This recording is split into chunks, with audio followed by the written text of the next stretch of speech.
tinha um presidente genocida, não tinha um que defendia a criança. Quando tem criança que morre de fome, quando tem criança que é atacada pela violência do Estado, não tem um deputado fundamentalista para defendê-las. Agora, quando se trata de uma escolha das mulheres, que elas tomam independentemente da opinião deles, e que se tratasse de alguma mulher relacionada a eles, eles tomariam a mesma decisão, porque diz respeito à autonomia, não à religião. O Estado é laico. A responsabilidade do Estado é cuidar da saúde e dos direitos da população brasileira. E nós avançaremos apesar deles. Obrigada.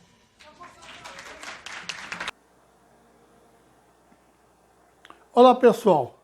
Este é o blog Tecraí e eu sou Efigênio Machado. O vídeo de hoje fala da Comissão de Saúde, Previdência Social e Assistência. Essa comissão, ela aparece muitas vezes em diversos setores da sociedade brasileira. Ela está presente em diversos setores da sociedade, ou melhor, em quase todos os setores da sociedade. Quero dar boa tarde aqui a todos os parlamentares, as deputadas, deputados das duas comissões, cujos membros fizeram o convite para que eu aqui estivesse. Vou fazer uma atualização de ações e já nesta atualização já estarei também respondendo, ao menos parcialmente, os principais pontos dos requerimentos que levaram a esse convite. Acho que é uma forma também de otimizar o diálogo e o debate. Vou pedir para projetar a apresentação, por favor.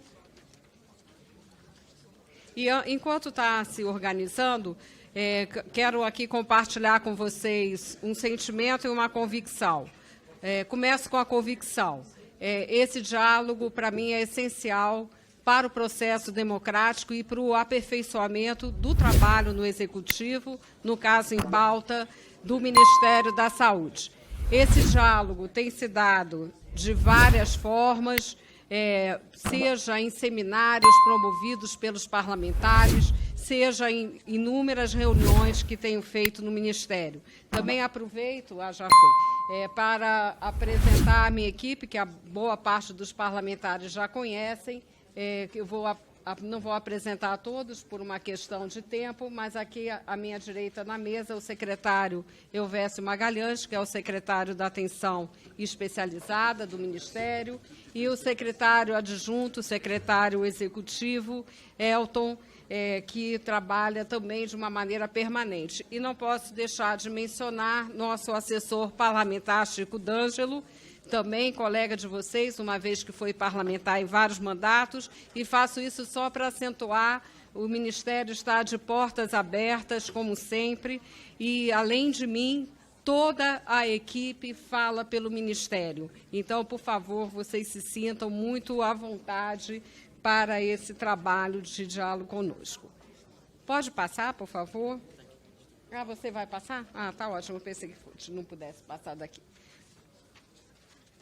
Então, eu queria começar fazendo nessa atualização um agradecimento à Câmara dos Deputados pela aprovação do projeto a lei do Mais Médicos para o Brasil.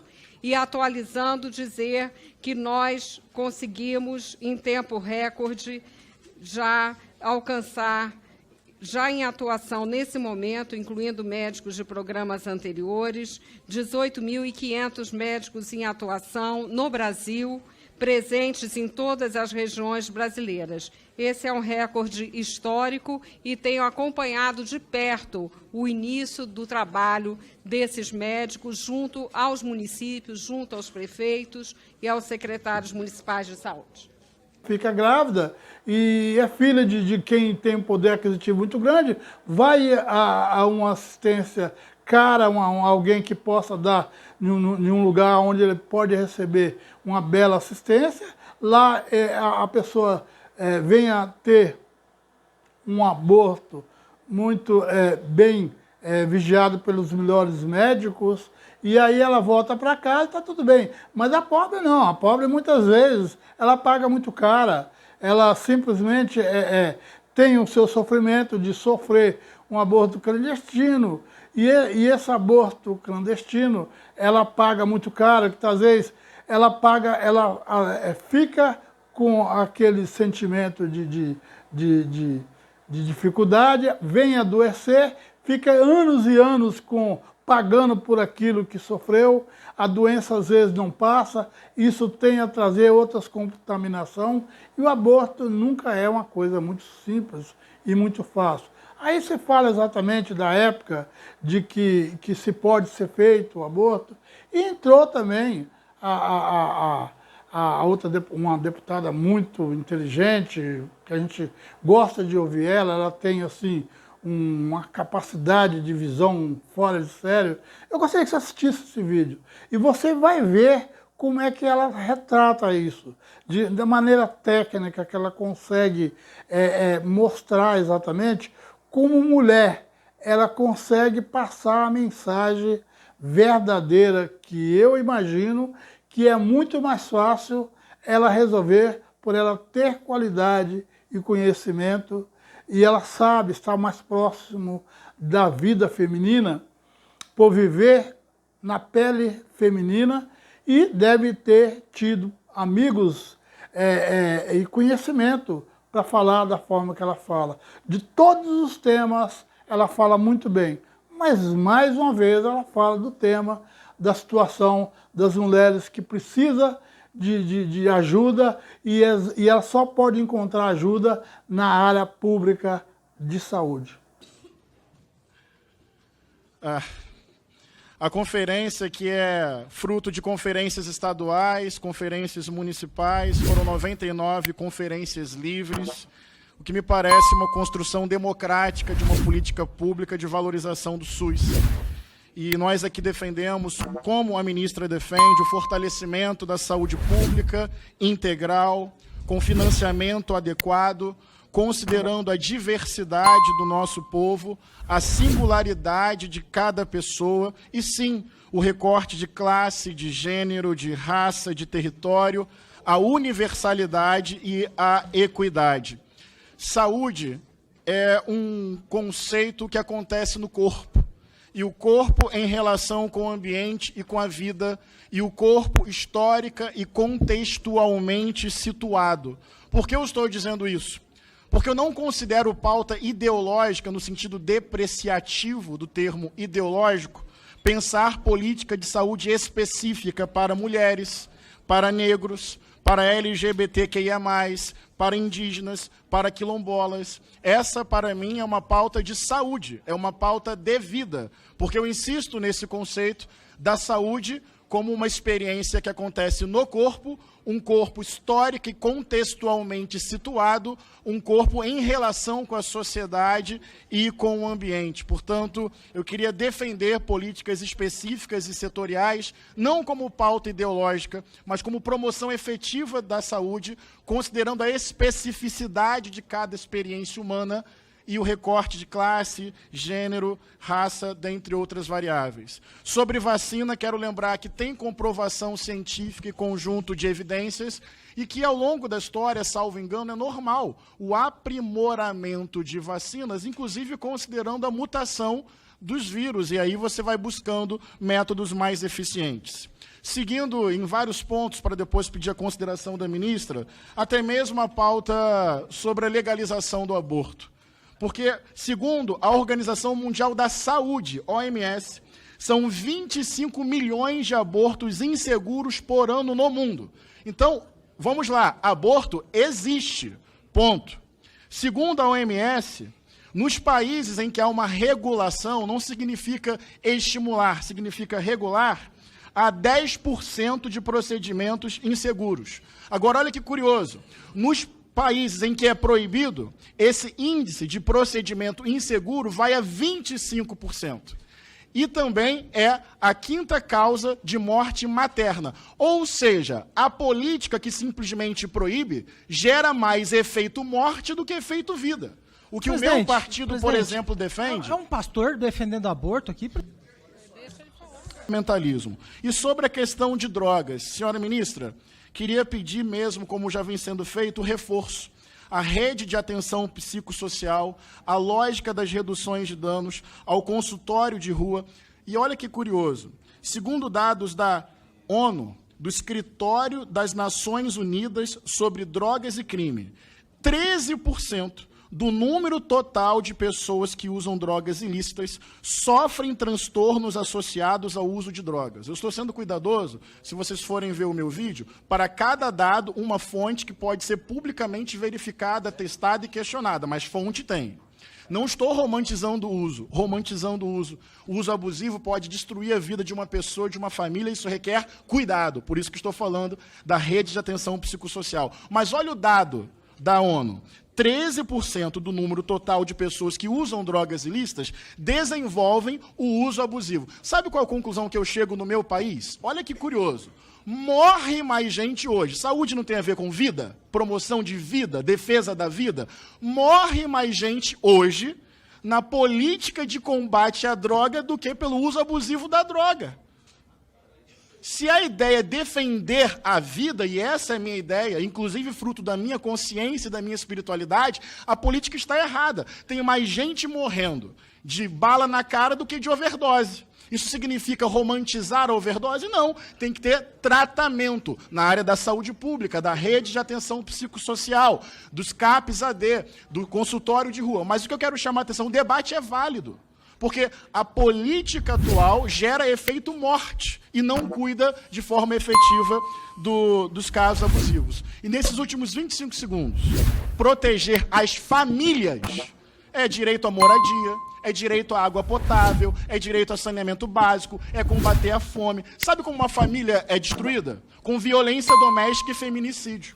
Uma família é destruída quando um LGBT é expulso de casa por intolerância. Uma família é destruída quando um jovem negro toma um tiro na cara. Temos que defender as famílias de forma... Ministério da Saúde ter feito uma homologação sobre as resoluções que foram feitas no Conselho Nacional de Saúde, que aconteceu aqui em Brasília, em julho. 3 resoluções, a 44, a 49 e a 45, estão sendo questionadas pelos parlamentares, dizendo que não seria competência do Ministério da Saúde. Ministra, a senhora sabe, eu também, os deputados deveriam saber, mas nós fazemos questão de mencionar quais são as leis que obrigam o Ministério da Saúde a fazer essa homologação, tendo em vista que, inclusive, está inclusa na própria lei do SUS o papel das conferências nacionais de saúde.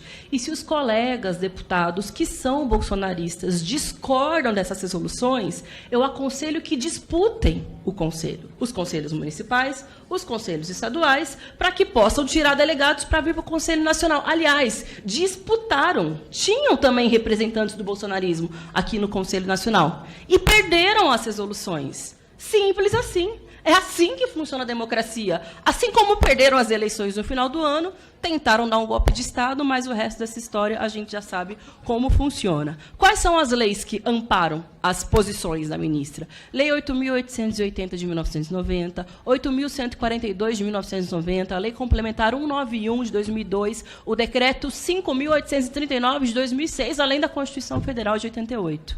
Mas, na verdade, foi um pretexto para trazer aqui para essa comissão debates que são chamados ideológicos, mas que, no ponto de vista, são debates importantes, apesar da forma como eles são tocados. Que é o tema do reconhecimento dos direitos da população LGBTQIA+, no país, que é sobre a temática do aborto no Brasil e também a temática de drogas. Sobre a população LGBTQIA+, ferir a família, como muito bem disse o meu colega Henrique Vieira, é justamente ignorar que muitos jovens são expulsos de casa, das escolas e não encontram acolhimento no mercado de trabalho pelo simples fato de serem LGBTQIA+, e que o Brasil é o país que mais mata essa população em todo o mundo. E por isso, sim, é um tema de saúde pública e por isso, sim, precisam ter questões voltadas especificamente para a realidade dessa população no Brasil.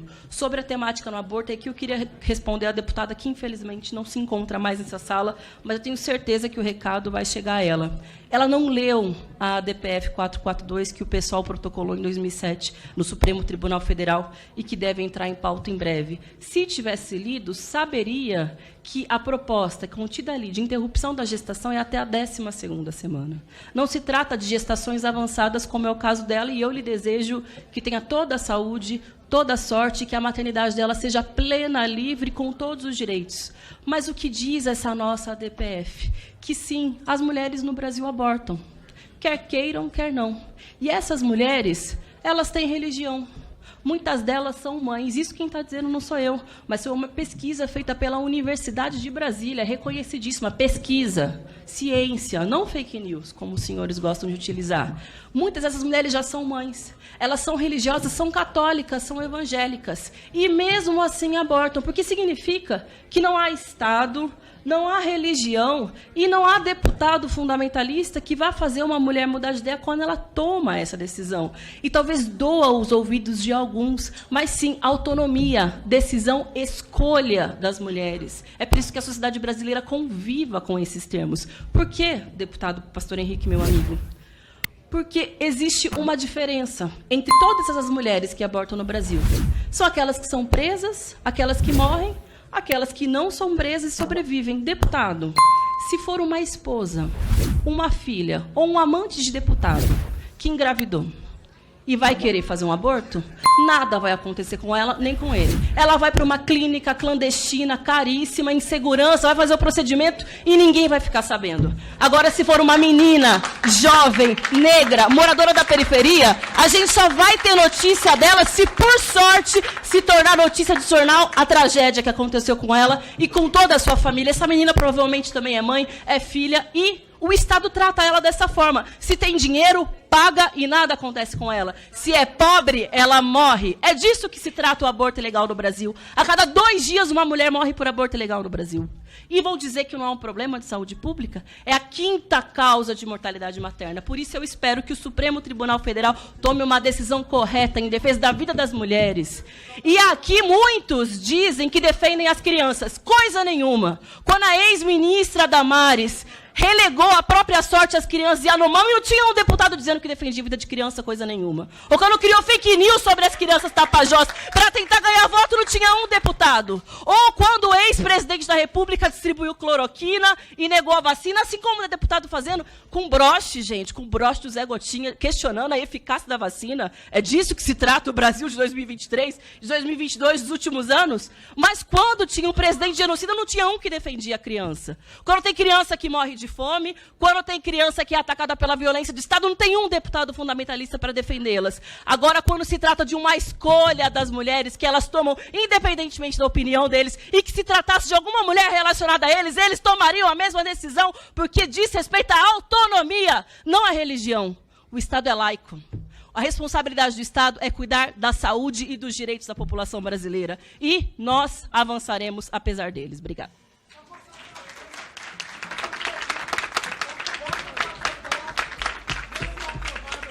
Médica ou não, para estar no Ministério da Saúde. Porque a esquerda só sabia falar, não, tira de lá porque quem está não é médico. Mas eu vi que a senhora falou sobre pesquisa, sobre dados. Doutor Frederico, médico, com conhecimento, trouxe aqui alguns termos técnicos da medicina. O doutor deputado federal Gilmar Terra. Mas aqui, senhora ministra, é o que mais me assusta, é saber como o Ministério da Senhora, de Vossa Excelência, homologar uma resolução 715. Eu falo para o pessoal, quando me pergunta, que é uma resolução da destruição da família. Por que da destruição da família? Já foi falado pelo deputado. Ela fala sobre legalização da maconha, a mudança de sexo em criança a partir de 14 anos, assassinato de criança, bebê, no ventre da mãe, que eu falo, vou falar aborto, é assassinato, e a implantação do SUS negro. Por que SUS negro? Está lá o artigo 41. Efetivar a implantação da Política Nacional de Segurança, Política Nacional de Saúde Integral à população negra. Aí tem algum termo lá dizendo que, por causa do racismo estrutural. O doutor Frederico falou aqui, interessante, é um ministério muito importante. É o Ministério da Saúde. Aqui nós já temos o Ministério dos Direitos Humanos, Ministério da Igualdade Racial. Ou podia botar, que não tem ainda, Ministério da Saúde em defesa da pauta woke. É porque virou um ministério ideológico. Virou um ministério ideológico. Quando fala sobre a legalização da maconha, a senhora já perdeu algum parente por envolvimento com droga? Eu perdi 3 sobrinhos. Por isso que eu vou sempre lutar e não vou admitir isso. Perdi 3. Eu já falei isso várias vezes. Um morreu agora. Mataram, né? Em fevereiro. Eu acho que o Ministério tem coisa muito importante para defender. Fazer aqui algumas perguntas para a senhora, para Vossa Excelência. Qual a base científica que fez a senhora homologar essa resolução 715? Essa resolução vai melhorar em quê a situação da população brasileira? Ministra, a senhora é mãe. Ministra, a senhora é mãe. Deixe nossas crianças em paz.